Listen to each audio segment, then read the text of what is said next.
Hello and welcome to episode number 28 of the Star Bros podcast. I'm joined here by my bro host Ben Skywalker. And I'm joined by my bro host Jan Solo. And this is an episode that we've been looking forward to because we get to talk about one of our very favorite characters from the saga. And I actually wanted to open up with something, if that's okay.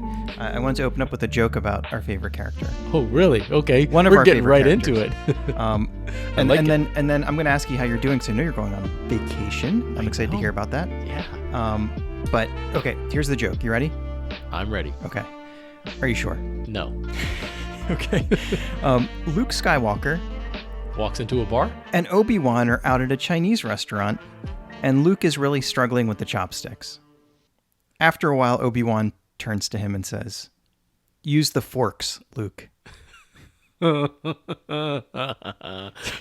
thought you'd like that. That's a dad joke. It's totally a dad joke. That's like perfect for me, man. I like it. Yeah. So what are you doing for your vacation coming up?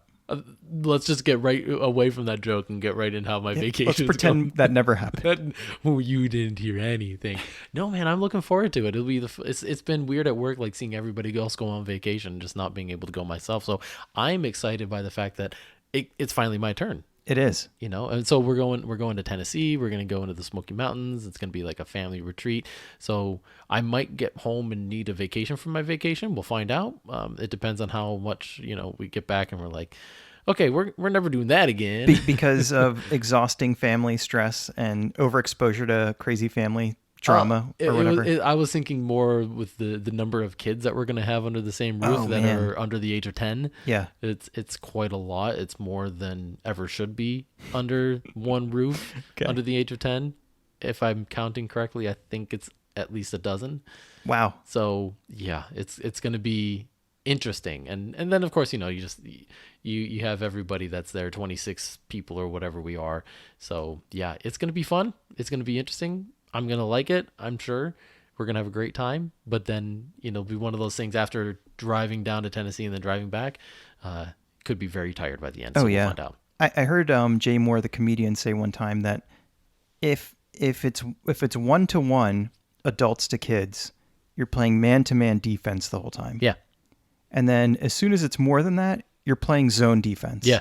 And you can get burned pretty bad on zone defense. Especially, and it depends on the caliber of the players that are playing with you always too, right? How well can they play zone? So maybe a big question on like how much will my parents, the grandparents, just sit on the sidelines and observe and be like, "Yep, I remember those days," or how much will they get involved in the action? We'll find out. It's a week-long power play for the kids. Oh yeah. And they're just watching. Some of you guys are going to be watching from the penalty box. That's an ice hockey reference for Chris Ryans. Thank you for that. Chris is the best for all of our listeners. I'm a big hockey fan, huge hockey fan. Love it and watch all the Stanley Cup Finals. Even though my team, the Red Wings, are nowhere to be seen at this time of year for the last few years. Everyone's like, they had their glory days, so stop whining. But Chris Ryans notoriously likes to poke fun at me for hockey, and every single time I bring it up, he's like, "What's the what is that? What is this alien sport from another civilization, from another planet, or something?" He just loves to get at me, and it makes me laugh every single time. And I like to find new creative ways to teach him what hockey is, which basically I think the impression I've given him is it's boxing on a sheet of ice. Yeah. Which sounds awesome. It is, and it's not far from the truth, right? It's not. There's so much that's permitted. And speaking of and laughs and our bro host Chris Ryans, if you haven't already seen it, you should go to the Blue Bantha Milk YouTube channel. Oh my gosh. And check out Irene, which is the AI written. I guess it's technically excerpts from the Calrissian Chronicles, which are Lando's journals. And so they dumped a bunch of Star Wars information into this AI program and told it to generate Lando's journals. And what it spits out is absurd and ridiculous and doesn't make a whole lot of sense. But Chris acts out the role of Lando. And he'd never seen the script before he acts it out. So he's sort of just live, one shot, and he has trouble holding it together at certain parts because it's so silly. So go to YouTube. Check it out. So our bro host from BROAXIUM, Chris Ryans, this is on the Blue Bantha Milk channel. And a lot of people retweeted it. A lot of people shared it, including some Hollywood types. Got a lot of heat. Yeah. There was a lot of buzz, and in fact, it dropped when I was in Los Angeles. And I was like, if Chris were here, he'd have to put on his sunglasses because people would He'd be recognize like, him. I don't want to be recognized. Don't look at me. He just wants to be normal and go out to eat and enjoy his time with his friends and not be all Hollywood. I mean, yeah, that guy is going places. Yeah. With his Lando impression. Speaking of the Blue Bantha Milko, did you see that tweet from them earlier this week? When No. I think they're trying to do something with Anakin and Padme, and they're calling it like episode 2.5, a senator and a Jedi, written by artificial intelligence. And they put a tweet out there where they're like, so the AI just kind of wrote a scene of I'm going to keep this, of course, clean for our episode, but a situation between Anakin and Padme, and what it ended up writing was deeply explicit. And I was like, oh my gosh, I do not want to read this. It just sounds awful. Wow. So artificial intelligence can do it all. It can write stuff that we have to censor. Yeah. They said what followed was deeply explicit. Deeply was capitalized. We're keeping some, cutting much, still filthy. So at some point, there's going to be an unrated director's cut on Blu-ray, and you'll be able to get it then. Like, this is what this AI thinks. Like, wow, is this what it thinks of the human race when it looks at like everything that exists out there? Wow. Yeah. Sorry, artificial intelligence. That's okay. It's still early days. It's got time to develop and mature. Right now, it's like a teenage boy. It's just saying dirty stuff, and it'll grow up. It'll grow up. But that made me laugh so hard. I was like, oh gosh, I do not want to know what this artificial that's going to be good too. And I imagine they're going to do like a live table read. And our other bro host, one of our other bro hosts, I should say, Daniel Miller, is going to be in that one. Oh. So they are all over the Banthaverse, which is really cool. Cannot wait to see. Yeah. That will be hilarious. Be awesome. Anyway. Anywho. What are we talking about today? We're talking about Obi-Wan. Yes. One of our favorite characters. But first, we've got some news, right? What's that segment called? So our first segment, News Across the Galaxy. Pew. I just let you do that one because you're so good at this. So first of all, let's just caveat something real quick. Because I'm on vacation next week, we are recording a week early. Yes. And so we will be releasing this episode in a week from the time that we are recording, just so you know, listeners. So the news is going to be focused on what we've learned the last week. Yep. Which I know we like to open and say, like, was there a lot of news this week? And again, you know, there's some news. We got a new episode of The Bad Batch, so we're just going to cover the one, which is Devil's Deal. And then there were a couple of other pieces of notable news, all centered around The Mandalorian. So we do have some stuff to cover. So tell us real quick the Mandalorian-related news. The Mandalorian was nominated for an absolute avalanche of Emmys. So that's the right word for it. It's only been 2 seasons. But between the 2 seasons, it is now up to 39 total nominations. That's insane. It ended up winning 7 last year. Yep. Out of what, like 12 nominations or something? Out of like, I think 12, because it's gone up significantly this year, the number of nominations. Yes. And it just spans everything. So it's nominated for the big stuff. It's nominated for Outstanding Drama Series. It's nominated for Best Supporting Actor. Actually, a few folks from the show are nominated for that. Best Sound Mixing, Best Casting for a Drama Series, Best or Outstanding Special Effects in a Season or a Movie. Yep. Outstanding Cinematography, Stunt Coordination, Directing, Stunt Performance, Single Camera, Picture Editing, you name it. It was probably nominated in every category, quite literally. There's stuff, I can't imagine what categories are missing. Same. Unless it's like foreign language or like, you know, stuff like that, shorts, animated, whatever. But for the most part, the big stuff that you can think of, it's been nominated for that. Well, and let's call out real quick the actual individuals in a couple of cases. So we had Moff Gideon, Giancarlo Esposito, who was nominated for a supporting actor, guest actor with Timothy Olyphant in a drama series, who I thought was fantastic. Great nomination, great choice there. That was probably I don't know, it might be one of my favorite episodes of that whole season. Yeah. So I think that's fitting. And then, of course, Carl Weathers getting a nomination as well for guest actor. So just to be clear, I don't know how many nominees there are per category. Same. But 3 from the same show? in the same year. That's pretty amazing for the same category. Yeah, well, except for Giancarlo Esposito, separate in the supporting actor, but the other two were Oh guest yeah, actors, you're right. Supporting actor, guest actor, guest actor. Yeah. Okay, so it's just Timothy Olyphant and Carl Weathers who are in the same category, but Right. still. Yeah, yeah. Which I don't look. I don't want this to take away from the nominations at all, because they are completely deserving of every nomination that they got. It was a great series. It was a great season, and this is all accurate. But this is also coming in the pandemic year, where I mean, I don't know how much output slowed. On TV, you would expect that it didn't slow quite like that much, but Right. maybe it did. I don't know. I'm not saying that's a factor, but it just seems interesting that, that it's literally gotten this many nominations, and I'm curious, like, what else did get nominated? Yeah. In some of these categories, given the year that we just had and just came off of. That's a good point, because when I see that there's X amount of nominations, 39 total, I don't stop to look what else has been nominated. I just kind of soaked in like, oh my gosh, like that's an insane amount for one TV show. Yeah. And I agree. I think it's all well deserved. And yeah, maybe production did slow down. Maybe there's less to compete against, but I don't know. Like, I think like this was just a fantastic season of television.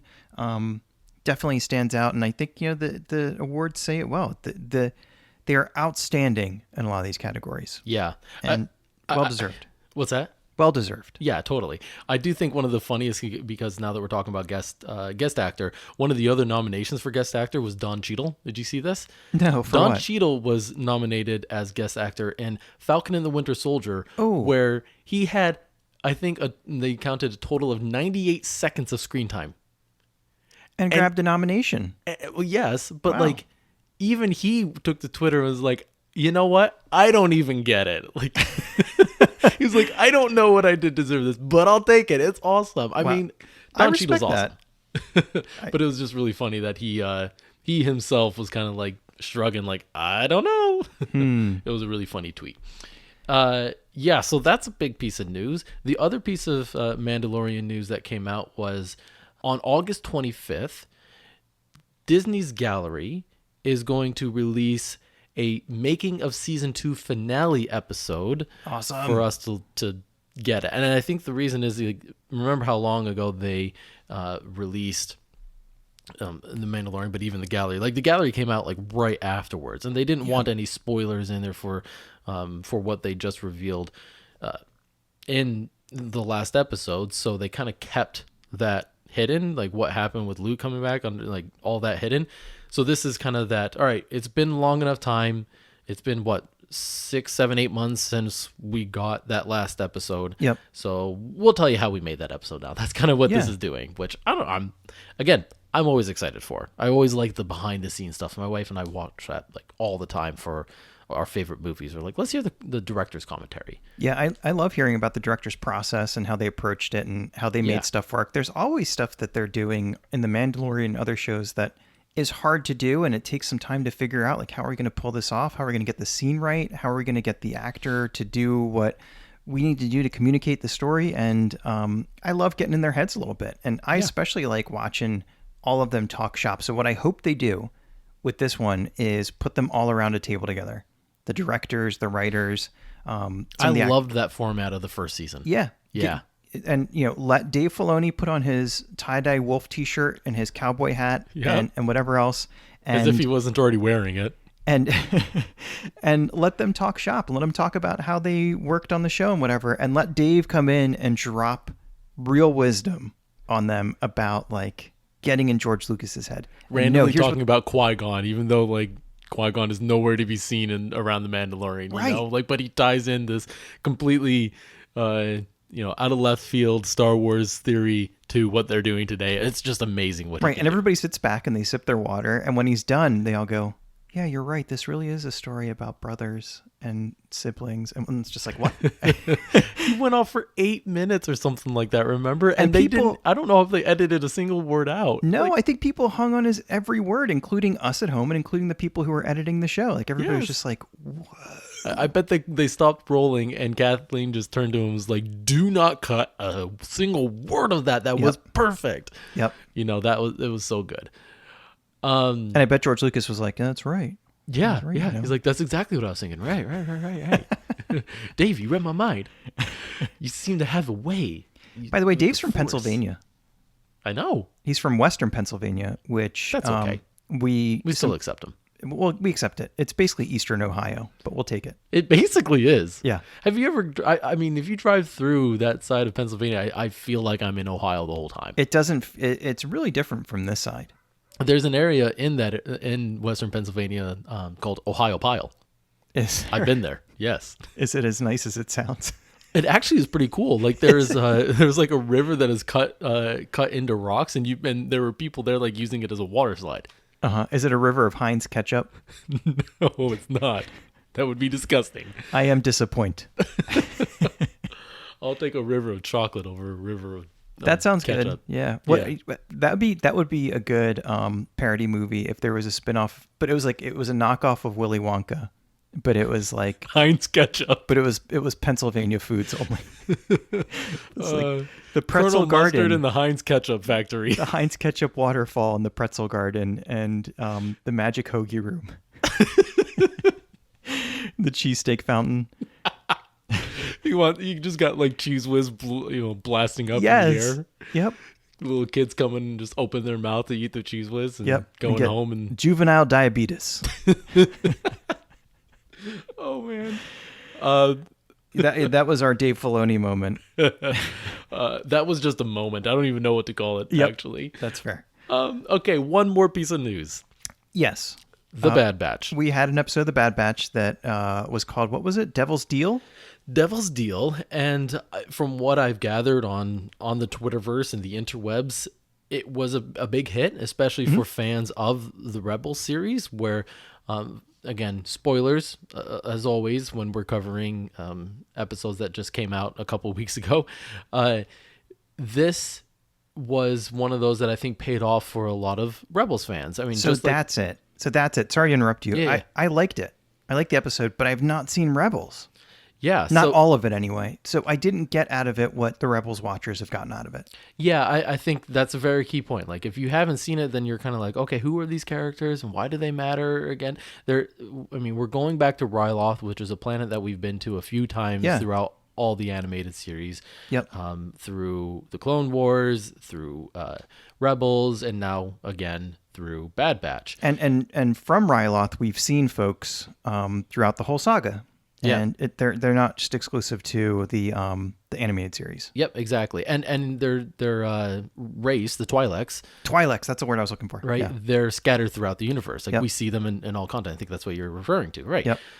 So this is where the Twi'lek race, lives. And Hera is one of those fan favorite characters that's in Rebels. Mm-hmm. That's one of the best pilots in the galaxy.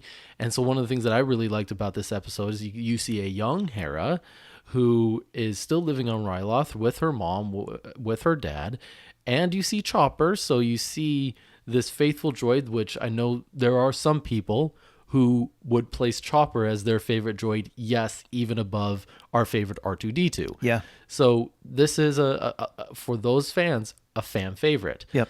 Both of these characters. So to see them there and to see kind of what they're young, it's interesting because I noted that Chopper isn't as snarky. He's a very snarky kind of droid, like even more so than R2 is. And he seemed a little bit more docile in so what this is episode. That? Does that mean that there's some personality development over time with droids? Exactly. That's what I took from it. Interesting. So I don't know. Maybe we'll see more of like how Chopper gets that personality. I don't know if it'll be in the Bad Batch or where, but maybe we'll see it. And then I love that, by the way. I love the idea that character development can take place over a long period of time, and I think there's some parallels here with the conversation we're going to have about Obi-Wan. Yes, there are. And I think it's really cool that they do that with droids. Yeah. I think like C-3PO evolves over the course of the saga. I think BB-8 evolves. I think they learn and things like that. But I would say C-3PO really didn't get that much development until basically until Rise of Skywalker. Rise of Skywalker is his shining moment. Yes. For sure. Definitely. But I don't think up until that point, they really developed him. That's fair. Especially in episode 7 and 8. Like, he was just a bystander. Yep. Like he pretty much always has been. But then he has a great finale. And he has a great finale. Ending well matters. And R2, the complete opposite. Yeah. It's like he has a place throughout it. Like he saves the galaxy. He He's got the star map. He's got he delivers from the beginning. He delivers the video of Obi-Wan. Yeah. Towards the end at the sequel trilogy, he delivers the star map, which shows where Luke Skywalker is, which helps kind of bring everybody together in the right way. So yeah, he's got kind of big moments all the way through. And I was gonna say with Return of the Jedi, when he gets fried, when he's trying to open up the hatch door and stuff, like he just plays a lot of very heroic moments. Oh, and then like the stuff that he gets to do in the prequel trilogy is amazing. Like that episode 3 where he like roasts all of those flying around those droids with the oil and stuff. This is the best stuff. So I feel like he gets a lot of development, and Chopper is one of those that we'll probably see some development out of too, it looks like. That's pretty cool. But I really liked Hera, like seeing young Hera and her dreaming of flying. I love the relationship with her mom. Like they have this one little moment where, just for context in the episode for everybody, you have her dad, Cham, who is trying to accept this new empire that's come in and not, stirring the pot, is excited that they don't have to fight anymore and things like that. But his mom Hera's mom is less trusting and not so sure if she should follow this. And then of course they have another, I think it was like Cham's uncle or something, or not Cham's, Hera's uncle, who was also in the picture and was on the side of Hera's mom, and they were both kind of in this point where they're just not really sure what to make of the Empire and want to investigate and stuff. Yeah. So there's this dynamic with Hera and her mom where they're talking about her spying on the Empire, and you kind of get this little nudge like she's proud of her for doing that, but she isn't very open about it. And it's just a cool little dynamic. Like, mom supports me. Yeah. Dad doesn't, but mom does. Yeah. Mom gets me. And thinking about Cham, like that's got to be tempting. And I like when Star Wars has these moments, because I feel like sometimes, not all the time by any means, but sometimes things feel pretty good or bad, black or white, good or evil, and so on. And there is this big undercurrent of temptation, but I don't think all the characters really go through that or experience it as visibly as a few.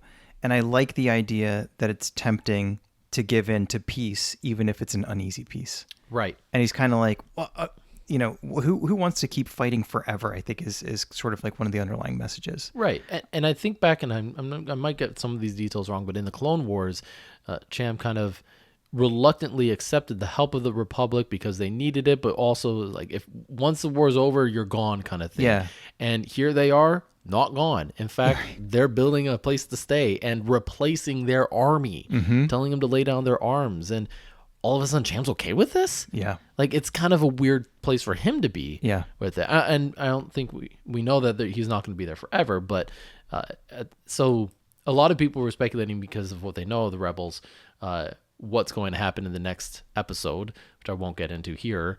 But it might not be a very happy ending. Let's just say that. Got it. So more to come.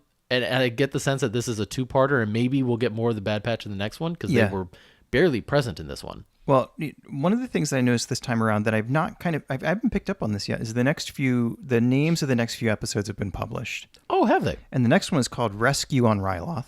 Okay, so it is the second part. So a direct continuation, it feels like. And then Infested, which made me think back to that Clone Wars episode where everybody had been... Oh, the brain... Yes. Yes. The brain bug things on... Yeah. And then the episode 14... Brain Invaders. That's what it was. Yes. That was a creepy one. Ugh. Wow. And then episode 14 is called War Mantle. So that sounds like a big kind of battle blow up episode to me. But I didn't know that they were publishing those ahead of time until just today. Yeah. And if they'll all be tied into Ryloth or something. It seems like with this episode and taking a bit of a break from the Bad Batch, that it was all in the intention to bring him into this conflict. Yes. So, I mean, which is really cool to see them like supporting the conflict from the periphery in this. So I did like that in the end. And I really liked the relationship that they quickly established with Hera and Omega. Yeah, a lot of people seem to love that. That was the best. Yeah, a lot of Twitter was ablaze about that. Yeah. Did you know flying is a feeling? Like that kind of stuff was really cool. Or just to see like Omega giving the tour and being like, that's where I sleep when we're not fighting. Battling in space. Yeah. But it was a very tender, heartfelt moment between these two characters just meeting, and it was beautiful. Yeah. It makes you stuff. wish that Omega were in Rebels. Yeah. In some way, so that we could get more of her story, but that story has already been told. Yeah. So that was a great episode. Looking forward to the next one. Again, sure. It's the only one that we have to cover this week. By the time that we release this episode, we'll know what the next episode is, but we're not here to review it. Right. And then we'll come back and we'll talk about a couple more. And actually, in the future, we've talked about how we're going to have a season 1 recap at some point. Yep. As soon as season 1 is over, we will recap season 1, talk about some of our favorite moments, favorite episodes, and everything that we've taken away from it and all that stuff. Kind of like we do with Mandalorian, but instead of breaking it apart, we'll do it in one episode. We'll do it in one. So, Excelente. Look forward to that, our dear friends. Should we move on to segment 2, more to the story? More to the story. Whew. You're excited about this one. Boom. I like it. I like Obi-Wan. I'm pumped about Obi-Wan. Let's talk some Obi-Wan. Yeah, man. Let's do it. So who talks first? You talk first? I talk first? I like that. I'll talk first. So, one of the angles I like to bring to these conversations is a little bit of the background behind the scenes. How did they conceive of this and that? And what were the writers and the creators thinking and so on? I'm a big Obi-Wan fan for a number of reasons. I love, when I stop and I think about it, one of the things that I really love is the fact that Obi-Wan as a character unfolds for us over the course of decades. Yeah. So if you think about fans who are around to see A New Hope in the theater, 1977, you meet this cool character, and it is the 80s, the 90s, the 2000s, that things are still sort of coming out and being revealed about Obi-Wan. You're still learning more about him. Then you get into the animated series, and you're learning a ton more, Yep. the prequels and so on. So I just feel like it's kind of cool that even though he is he's a character that literally, if you're a fan from the beginning, dies in the first movie, you keep getting more of him in different ways over time. Who would have thought? Who would have thought? So a few things that I thought were mentioning. Actually, first I want to ask you a question. Sure. Who's your Obi-Wan? When you think about Obi-Wan in your mind, Ooh. I've been wondering this question. It's really Yeah? tough because you do have the animated version, which Taylor is his name, I think, that does the voice. Last name. Jonathan Taylor Thomas? No, not that one. No? That'd be so cool if it was.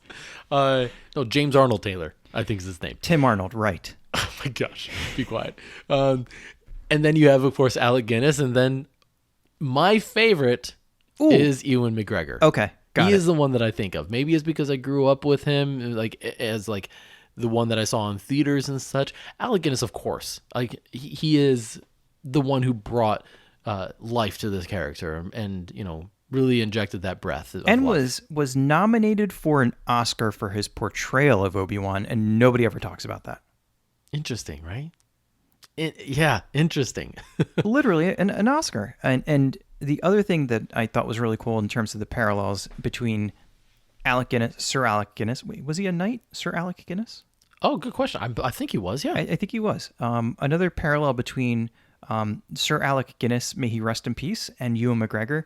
Sir Alec Guinness was nominated for some type of sci-fi acting award that I'd not heard of before, and won the Saturn Award. He was a knight. Yep. Cool. He won this Saturn Award, and then decades later, Ewan McGregor was also nominated. Unfortunately, he didn't win. History does not recall who won that one, but I think it's cool that they both were nominated for the same award for playing the same character in different phases of that character's life. So anyway, Sir Alec Guinness, we've discussed in a recent episode about A New Hope that he was the best compensated Yes. of all the cast, and he himself admitted that he lived a comfortable life thanks to his share of the profits from A New Hope, which kept him afloat for years and years and years. On top of his profits from everything else he had done, I'm right, sure. on top, like it's not like he was an unknown. Like he was a He was well compensated for a reason. right. He was, I guess, one of the big names that they were able to draw in at the time. But so a couple cool things. George Lucas, we have discussed, loves samurai movies. He loves Akira Kurosawa, who's like the samurai movie guy. And apparently Obi-Wan is based on a character named General Makabe, who I had not heard of, from a film called The Hidden Fortress. And in fact, George Lucas was considering trying to get the actor Toshiro Mifune to come and be in Star Wars and play Obi-Wan. Why that didn't work out, I don't know. I don't know how far they went with it, but apparently I need to go watch this and see if I can see Obi-Wan in this character at some point, okay. because it was a massive inspiration to him. And I don't know if it's the way that he played him or if it is the story behind him or whatever, but I got to go check that out.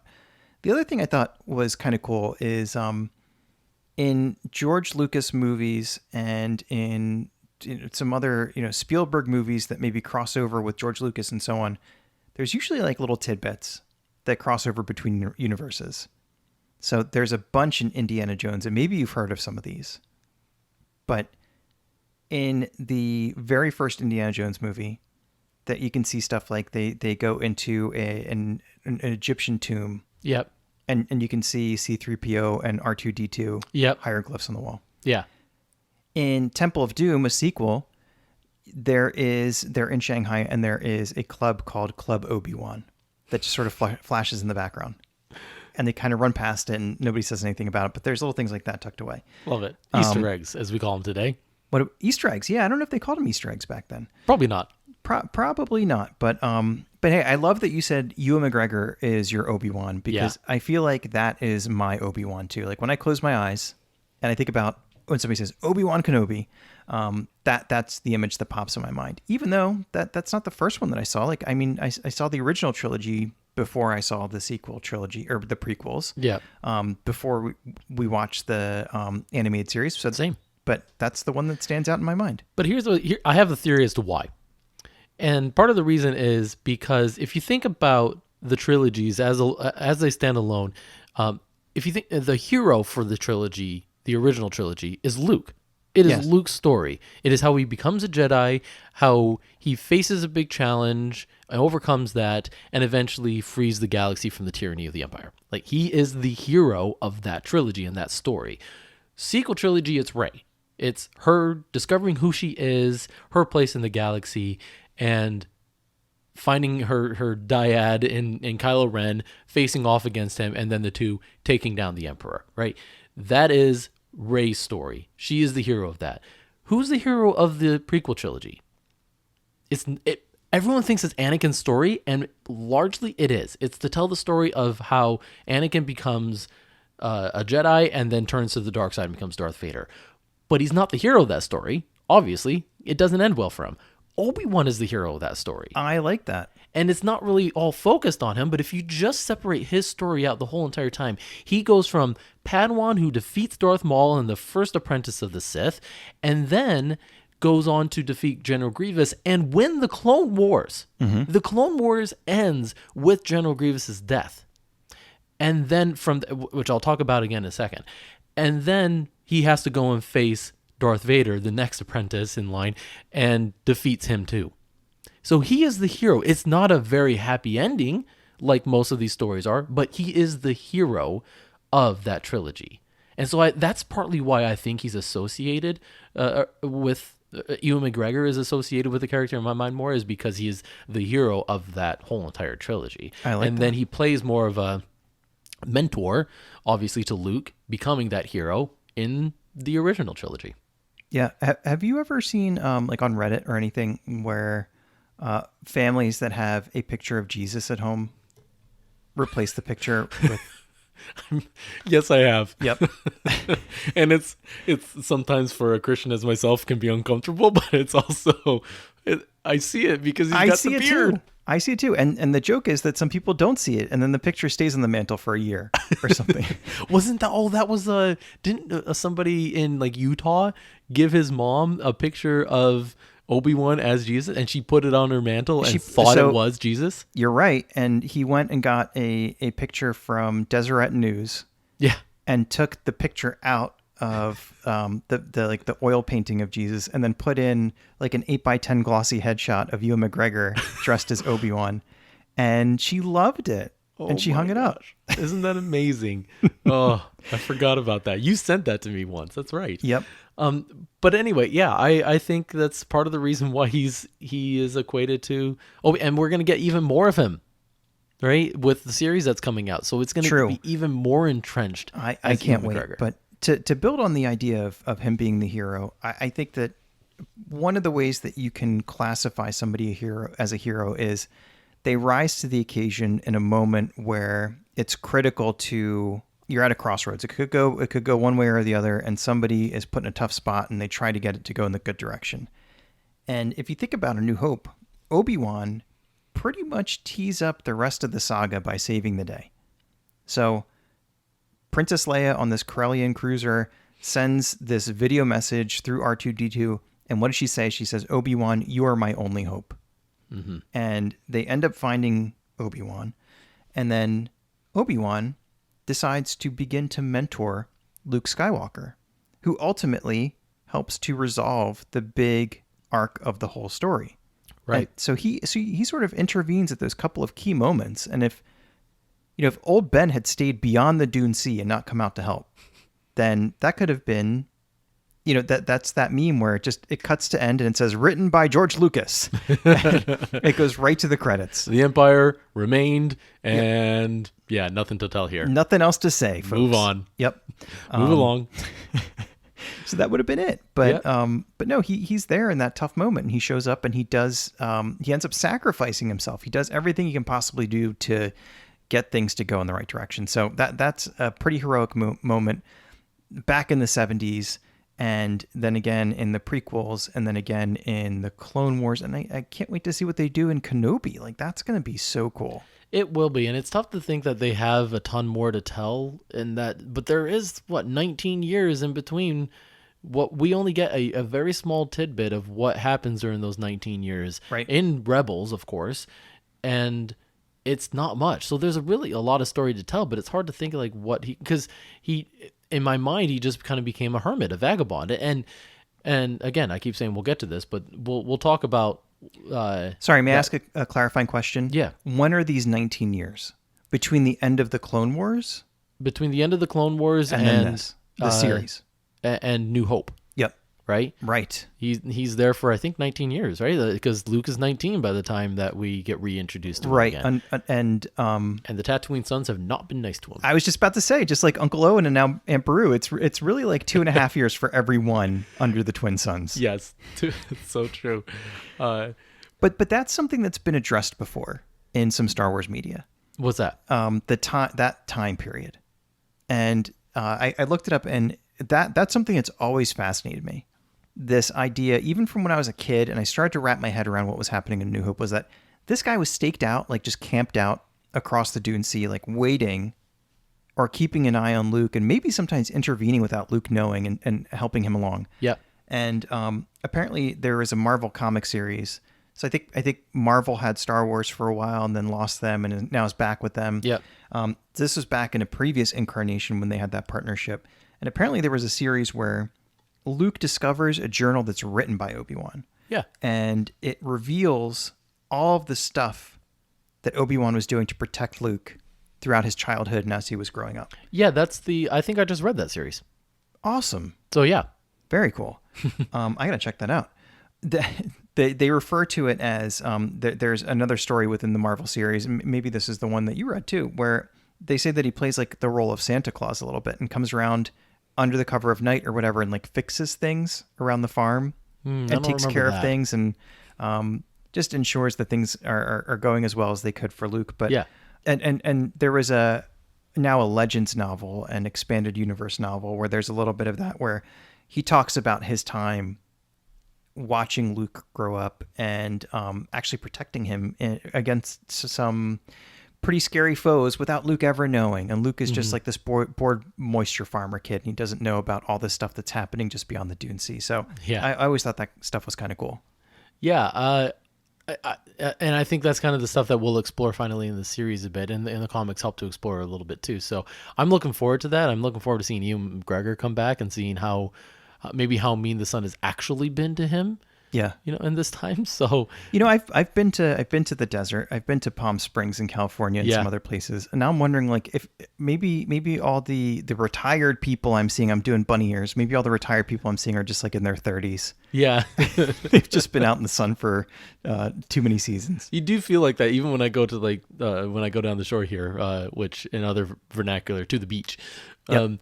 And see, especially in like Florida, when I've gone to Florida and seen people like down there, I'm like, wow, how is this like They're all in their late 20s. They all went down for spring break at Daytona 7 And then years they ago. never left the sun. Yep, and now they just work at Publix, and they ring people up and drive the shopping cart machine and collect the carts.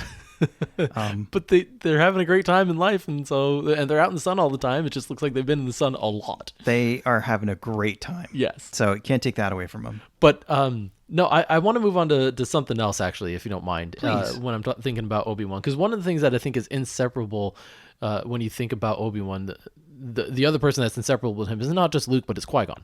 Yes. And I read something in the Star Wars book that kind of triggered this thought, but I thought a lot about how, Qui-Gon and Obi-Wan, they talk about how they had a difficult relationship because they were just on different pages. Obi-Wan was very by the letter, by the book, obey the order and obey the code and things like that. And Obi-Wan wasn't. He was always in defiance against the council. And we talked about in the Jedi Path last week about just those comments that Obi-Wan would make. It was like, maybe you should stop defying the council all the time, right? But you know what, dude? I love both of them for who they are. I love totally. both of those characters. I adore Qui-Gon and I adore Obi-Wan, even though they have that rift between them. Or they butt heads, I should say. But I think that Qui-Gon ends up leaving an indelible impression on Obi-Wan. Oh, yeah. In a way that I'll get to later on, other characters have. Satine has on him, and he just kind of becomes this amalgamation of all these different characters that he's come across in his life, and by the end of his life, we see what the product is of that. And so with Qui-Gon, I think him witnessing Qui-Gon's death was one of the most pinnacle moments in his life. Sure. Because it kind of broke down that first barrier of be rule abiding. Like, he was still going to abide by the rules, but you also learn, I mean, later on he's not. When we finally, or when we get to the Alecguinness version and things, like, he's defying Yoda and saying, I used to be very arrogant too, and you trained me. Like, he's too old. He's like, none of that matters anymore. Do you realize the predicament anymore? We cannot live by this old code. Right. We are beyond this code. We are beyond these rules that we put in place. He doesn't believe in them anymore. And he believes Luke can set the path for a new Jedi that are better than the one that came before him. And he fundamentally believes that. And it's because of Qui-Gon that he believes that. So I love that, by the way. That to me, that's a life lesson that I don't remember if we discussed or not in our episode about life lessons. But these rules are like inanimate in some way. I heard somebody say once that rules are like the tomato stick, or the stick in your garden that tomato grows on. Like, the vine grows, there's no life in the stick itself. Like, the stick is helping something along and pointing in the right direction. Right. You cast it aside when you don't need it. Yeah. When you it don't doesn't say make sense. The vine is out of order because it didn't go straight up with the stick. Like that. Right. No, it kind of goes around it and wraps in its own ways. Right. So I love little things like that. That's a great analogy. But I think with Qui-Gon, like, as soon as he witnessed, and more specifically, let's talk about, like, his belief in Anakin being the chosen one, which took him a long time to accept. Obi-Wan was always critical of that, and it really wasn't until Qui-Gon made it his dying wish that he really opened up to the idea. And over time, he was kind of cold to Anakin for a long time because it was, how could he be the chosen one? He's so arrogant. He's so selfish. He's so blah, blah, blah. And you kind of get this the Attack of the Clones version of Obi-Wan is arrogant. He's kind of just fed up with Anakin. And, you just feel like, I don't know, he feels like a jerk a bit in it. Do you feel like that? Yeah, a little bit. Ways? Yeah. It's a little fried. I can't blame him, because you just inherited this Padawan that he didn't get to choose. Everyone else got to choose their Padawan. Why couldn't he? And and then he has to believe that he's the chosen one? Like, that's really difficult for him. That's a lot to take on at once. Right. And so he's kind of in the mind going, what are you thinking, Qui-Gon? This cannot be the chosen one. Over time, he finally realizes, and through patience, through reflecting through the Force and everything, he learns it wasn't Anakin that was the chosen one. It was Luke. Luke is the chosen one. And you even get that in the Rebel series when he confronts Maul again, or when Maul confronts him again, and he's much more wise, and he's much more adept with the lightsaber, that he takes Maul out really quick. And in his dying words, he he what does he say? He says something about like, is he really the chosen one? And Obi-Wan says, yes, he is. Like he's finally believes in what Qui-Gon was trying to get him to believe from the start, that there is something unique about Anakin. He can't put his finger on it. He thinks there's a link to the chosen one.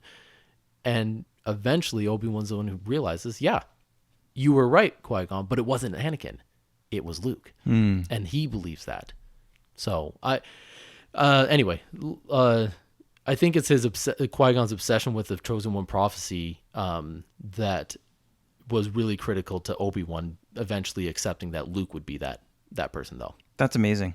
I haven't stopped to think about that all that much. I sometimes in my mind, I make this mistake of thinking of Star Wars content in chunks. So like the prequels, like I think of the prequels kind of on their own.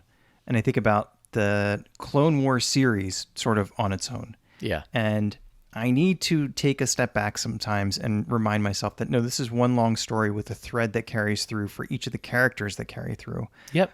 So that was really cool. That's right. And maybe we need to step back and just try to like, and that's kind of what we're trying to do now is like, what is that thread that carries through the whole way? Especially because you are telling his story in pieces and piecemealing it all together. Like you get first the end. The first thing you get is when he dies. And then you go back in time and see what he was like growing up and as a Padawan, becoming a Jedi. And then we throw in the Clone Wars stuff. And now we're going to throw in this series. Yeah. Like there's going to be, hopefully, this cohesive thread all the way through. Yeah. And in the beginning, you get him at the very end of his life and, you know, his sacrifice and so on. But then you also get him not that much later, a couple of years later, you get him as a Force ghost. Right. So you get this idea that he has integrated fully into the Force. He's at one with the Force, and not an easy thing to do. I don't think, I don't know, I could be wrong. I don't think that one sacrifice of letting himself be struck down by Darth Vader is what gets him there. Right. I think it's his service to ensuring that the chosen one who will restore balance, like that he commits to that journey ultimately and helps that part of the story move along. Yeah, I agree with that. And it's funny because you talk about like balance. I think it's really interesting that, you know, Qui-Gon's obsession with the chosen one prophecy and his defiance against the council kind of go hand in hand, because he already believes that the Force was out of balance and needed to be corrected, and that the chosen one was the one meant to do that. And that was before the Sith even took power. Yeah. So he already sees this lack of balance. Right. And that's why he's defying the council so much. He's like, we are way the wrong direction here, guys. We need to pull it back, but nobody else will listen to him. So when he learns about the chosen one and learns that it could be through Anakin, like he's obsessed with it. And eventually Obi-Wan carries along that obsession once he learns more about it. Yeah. And it's interesting because when the council is a big part of the story and they seem like a roadblock, like this big bureaucratic committee that they can't, you know, really reason with in some ways, I feel like Obi-Wan's not in a really powerful position. He's not a member of the council. He's not the chair. He can't sort of throw his weight around. He's just kind of, you know, observing for a lot of that. And it's probably reinforcing some of his thoughts that, you know, maybe the bureaucratic part of the Jedi, the rule following part of the Jedi, maybe that's not serving us all that well to our ultimate ends of trying to do good things across the galaxy. Right. You know, having been a middle manager, I think I know what that feels like. I think I know exactly what Obi-Wan felt like in the prequels. Well, he has that line with Anakin where when the council is assigning him to basically spy on Palpatine, he goes, Anakin, I'm on your side. Right? He's part of the council and he's telling him to the side. He's like, I'm kind of with you. I don't really agree with this. Right. And he's starting to see a little bit of what Qui-Gon saw, and on the side of being Anakin's friend and stuff. He's seen the same disillusionment that has set in for them, and is very concerned about what it could mean.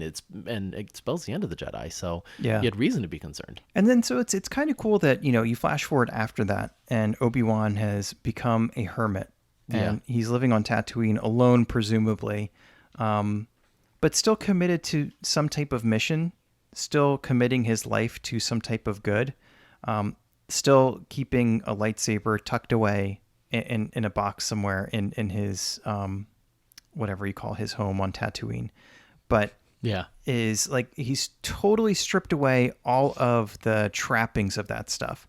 Yeah. The titles, whatever else, and the core mission kind of remains. And I think that's kind of a cool evolution. I'm gonna do something I haven't done in a while, which is make a Good Place reference. Please, yeah. We've it's missed like a couple. Jason in make The Good 3 Place. or 4. What's that? Make 3 or 4 of them because we're behind. Okay. No, it's like Jason in the last episode of The Good Place, which if you haven't seen Good Place, spoilers for Good Place. But Jason has this experience where the running joke is that he was made to be a monk because like that would be like the worst thing for him. And in the very last episode, he basically became one. He becomes a monk. Yeah, and it was a very hilarious thing when it happened, but you also see this great character development happen. It's a little bit like that, and for Obi-Wan in my mind is like he was part of the action. He was part of the Clone Wars. He was like involved with everything in the bureaucracy at the time, and all of that crumbled, and he was left to be a hermit and almost a monk for years and years, and became really in touch with the Force during that time. Right. And so maybe it's not like in Jason's story and Obi-Wan's story, maybe it's not them becoming something, but it's them just getting in touch with something and stripping away everything else. Yeah, and the peace that they find from that. The peace, right. And like in the case of Obi-Wan, like maybe that's like a really good kind of landscape to be a part of this desolate place where you're by yourself with your thoughts and your mission and your hopes and things like that. Yeah. Very different than being somewhere on the upper levels of Coruscant where you're, tempted with all types of entertainment and fun and distractions. Right. Not a lot of people, I think, find enlightenment in skyscrapers, but they probably do in the desert. Right. Wait, skyscrapers in the desert? Oh, you mean like I thought you said skyscrapers in the desert. I'm like, wait, I'm so lost and confused. Skyscrapers versus the desert. Desert. I'm Correct. with you now. I had to think for a second there. No, but it's funny because I wanted to talk one other thing too that leads into this point, which is one of the things I think that I love about the Clone Wars is the storyline that it brings us of Satine and Obi-Wan. Satine, who you learn once you're introduced to her, has a history with Obi-Wan, and at first you think it's just maybe a platonic one where they're together, and you learn basically that it's similar to what Anakin went through with Padme, and he was protecting her for a long time with Qui Gon always by his side, but he developed this really strong relationship with her. But you also see that they're on two completely different paths, where she's going a more pacifist direction and finding peace by being a pacifist and avoiding conflict, avoiding war, all that kind of stuff. And you have Obi-Wan, who's trying to be a peacemaker in the way the Jedi have always said that they are peacemakers, but by being a general in an army and leading a big war across the galaxy and things like that, and all for great purposes and great motivations, right? But all part of this, I guess, disillusionment that the Jedi are supposed to be enforcers of the peace instead of protectors of the peace. Right. So it's two very different paths, and they kind of come back together at a head. And as they're bickering and arguing, there's a big conflict that happens, but you learn that Satine still loves him. And then he says, if you would have said the word, I would have left the order to be with you. Like, first of all, can you imagine Obi-Wan as a Mandalorian? It could be super cool. That could be super cool. Yeah. Right. But that was the path he could have chosen. Wow. And he doesn't deter from the path he's on now, but he says a line to Anakin in that episode, which was really interesting. Let me just look for it real quick. He says something about Yoda, or Anakin and him are talking about how, they're not allowed to have attachment. And then he says Yoda typically leaves out the undercurrent of remorse. So he's experienced this firsthand of, like, I've had to say no to attachment, and I felt remorse from it. And Yoda doesn't mention that every time. Anakin doesn't know that because he gave into attachment. Right. But he does. He knows what that feels like.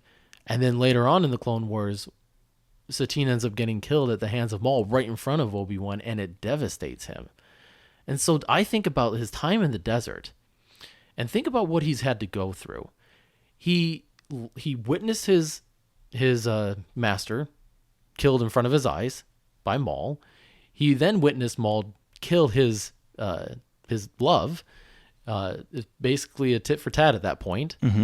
And then he goes on to win the Clone Wars, single-handedly destroying Grievous and getting what would I would imagine being a real emotional high and realizing, nope, you didn't win the Clone Wars for the Jedi. You won it for the Sith. Right. And now the Republic has fallen. And you've lost everything along the way. You've lost everything. The Jedi are gone. Your brother is gone. Like, you're in a very difficult situation. Like, I can't even imagine how he must be feeling. And yet he still remains resilient and strong and goes into being a monk and reflecting on all those things. So those are probably not some easy years for him, I would imagine. Oh, I can't. Yeah, for sure. And I wonder how Satine's going to play into Kenobi. Are there going to be flashbacks? Maybe. Is there going to be a painting of, or like a portrait of Satine somewhere in his hut or something? Because such a critical part of, and all the people that he's lost along the way. Like how are they sort of the fabric of the Obi-Wan story in the Kenobi series? Like how did they come out again? Yeah. Because they're just so integral. Like those experiences are just so integral to who he becomes at the end. And ultimately, like he goes through all these different nightmarish things and loses everything.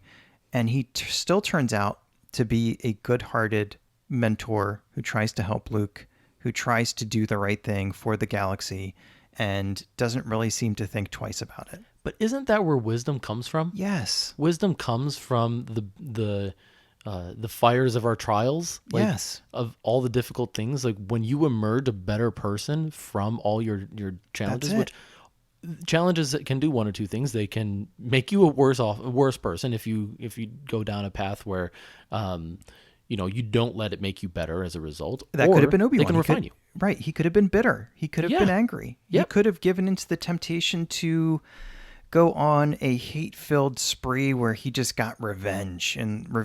But no, he didn't give into any of that stuff. Yeah. He remained strong. Yeah. Right. And maybe that's one of the things that we love about him. It is. So my question for you is, what are some of his defining traits? Like, because I think this leads straight into that. Yeah. The defining traits that we know of as his character are the result of his difficulties that he's had to endure. Yeah, I think the first thing that comes to mind, if I'm being thoughtful about it, is his selflessness. Yeah. So he does not hesitate for a beat to leave behind his home on Tatooine and put himself in harm's way, and then to sacrifice himself at the end of his life after having gone through all these trials. The other thing that I think about, and this might not be one of the main things, but this is one of the things that comes to mind for me, is his little moments of comedy, humor, and hesitancy, especially in the prequels. Yeah. A little bit nervous about heights, about driving an open-aired taxi through Coruscant and things like that. What you're doing is suicide. Right. Like just little things like that, I think, show his character and just like there's like a fun, silly, playful side to him. I think of his I guess commitment to the overall mission that kind of or maybe it's not mission, but commitment to the Force, the Jedi, and to doing good that endures through his whole story. Like, I think those are some of the main things that jump out at me. I would agree with all those. Like, I can't think of one I would disagree with. Maybe to add to it, I would say like his wisdom really comes across. And I mentioned this earlier, like he's a naturally rule-abiding person, but he also is stubborn in a lot of ways. Yeah. And he talks about that at one point with Yoda. Again, I mentioned earlier when Luke was kind of showing a little bit of stubbornness and arrogance or whatever, like he goes, "So was I, if you remember." Right. To Yoda, like he is that way, but at the same time, he understands when he needs to obey, and he's obedient in some ways too.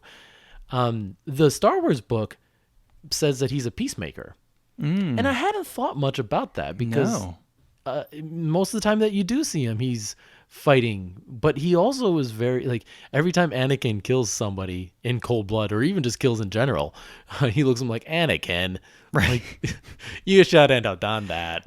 Did you ever see llamas with hats? No. Okay, never mind. Don't go see it. It's disturbing in some ways. But, okay. It kind of reminds me of that. It's just like this one llama that's watching this other one just like be a psychopath. Yikes. And he's just like, why am I even friends with you? Like, I feel like that. Wow. Okay. Is their relationship. I might look that up. I'm not going to promise that I won't. Don't go beyond like the second or third one. Okay. They get awful after that and disturbing. But I don't think of him as a peacemaker at first. But I think the way that I read after reading the article on him, I believe it even more. And Satine calls it out specifically.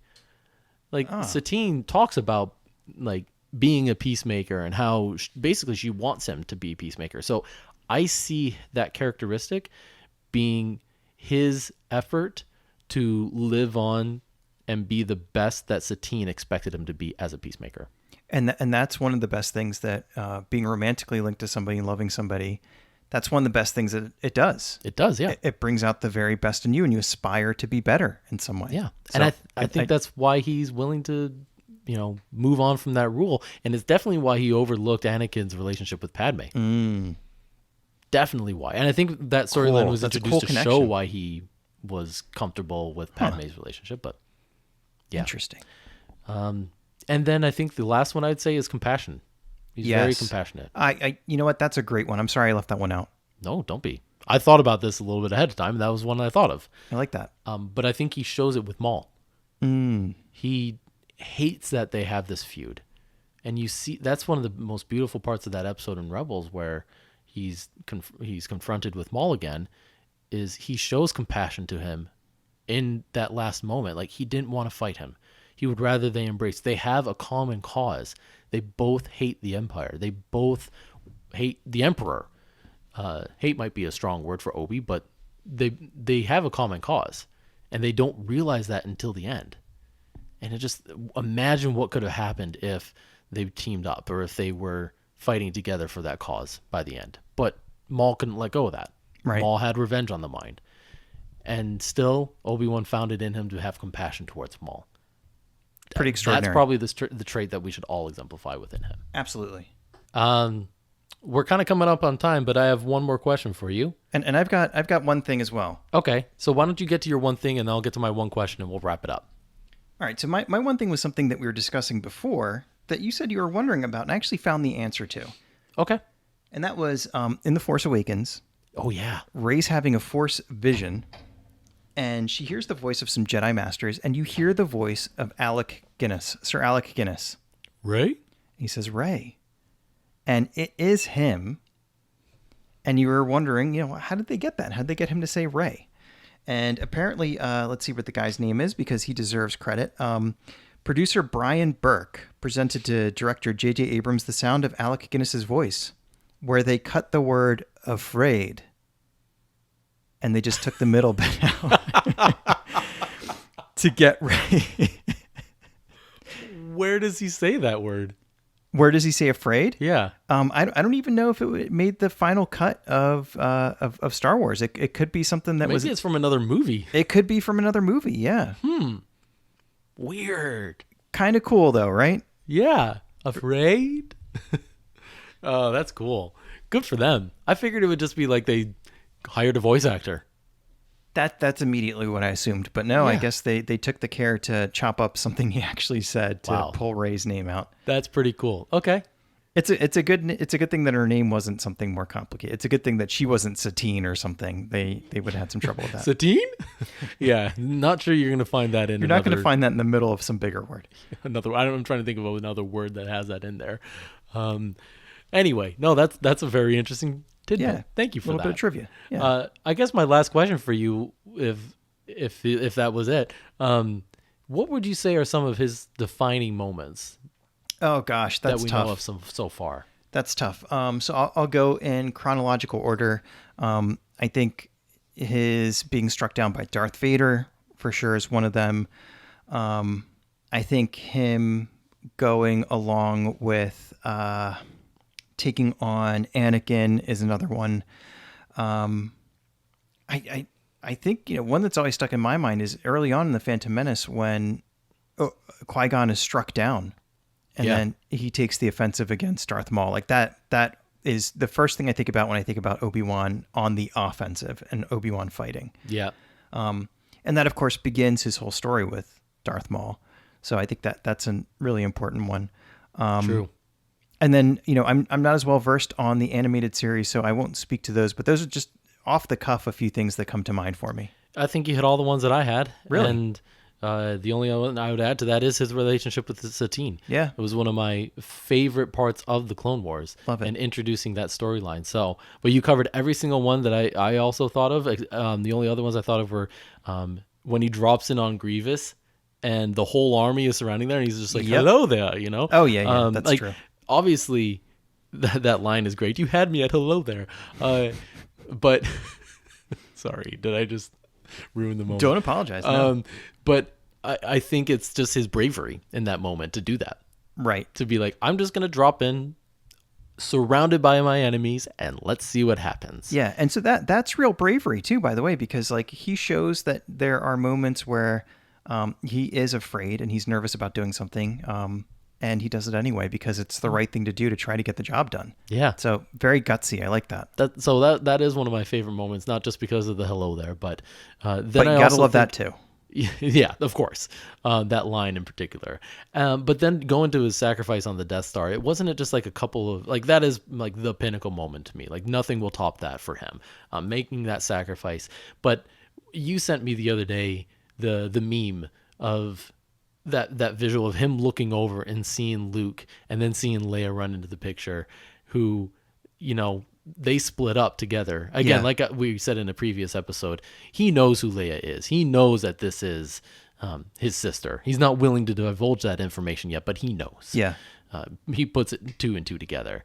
So when he sees them together again after 19 years apart and can basically at that moment die happy. Full circle, job done. Job is done. He's reunited them. He's happy to see them together, and he knows the power that he can be for Luke if he were to sacrifice himself in that moment. Just how sweet that must have been for him. Beautiful moment. Especially, like we said, all the difficulties he had to traverse in that whole entire period of, I'm going to split these two individuals up they're not going to grow up together, and to see them back together again and know that finally they're going to resolve the conflict of the Empire. Right. Has to be really a great moment for him, I think. So love it. Anyway, that is our coverage of Obi-Wan, the great character that, for me, I'm happy to share a name with. Yeah. One of the very, very best. So, if you have any other thoughts on Obi-Wan that we did not share today that you think are worth discussing, you can shoot us an email, thestarbrospodcast@gmail.com. You can follow us on Twitter @StarBrosPodcast. You can also see many of our episodes and a ton of other great Star Wars content on the BROAXIUM YouTube channel. Leave a comment on one of our videos. Let us know what you thought about this one and what we missed and what you loved and what you didn't like. And as always, please subscribe if you're enjoying the show. Smash that subscribe button. Smash it. Hit the like buttons, the subscribe buttons, all that stuff. And if you're new, if this is like the first episode you listen to, we welcome you to check out some other ones. And welcome to the Star Bros family, the BROAXIUM family. We're very happy to have you. Chewbacca is here under my arm.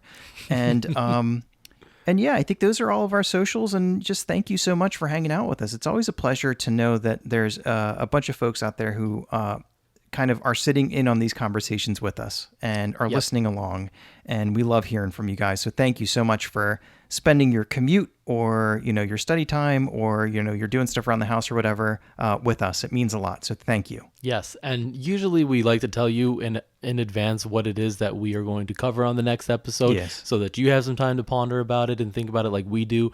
In this particular case, we are going to hold off partly because we might have something cooking up our sleeves. We're not sure always, but we'll see if we can pull this off for the next one. So more to come. More to come on that. We don't want to divulge anything right now. Yes. Until we get that figured out. But thank you for listening as always. Thank you. And thank you to you for always making this such a fun experience for me. And thank you, sir. And I feel like I always learn something in all of these episodes that we do. So thank you. Same here. 28 deep, 28 episodes. I know. Let's keep it going. Keep going. That's not even the tip of the iceberg yet. Nope. We got more to go.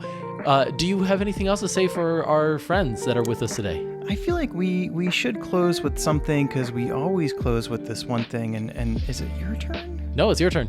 Is it my Because remember, turn? I was really quiet for my kids last time, and you got a big chuckle out of that. That's right. That was a good one. So let me clear my throat a little bit. Pop that one. Good luck. It's a wrap! I went loud with that one.